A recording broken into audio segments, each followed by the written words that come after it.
மாவட்டங்களுக்கு 200 யூனிட்கள் கட்டணமில்லா மின்சாரம் வழங்கும் ஆணையிட்டுள்ளார்.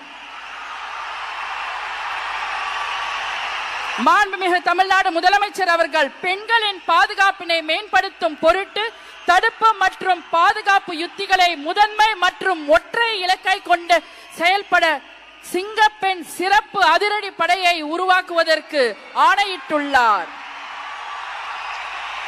தமிழ்நாட்டில் போதைப் பொருட்கள் தொடர்பான குற்றங்களை கண்டுபிடித்து கடுமையான நடவடிக்கைகளை எடுக்கும் பொருட்டு அனைத்து மாநகரம் மற்றும் மாவட்டங்களில் போதைப் பொருட்கள் தடுப்பு படை அலகுகளை உருவாக்குவதை குறித்து ஆணையிட்டுள்ளார் மாண்புமிகு தமிழ்நாடு முதலமைச்சர் அவர்கள்.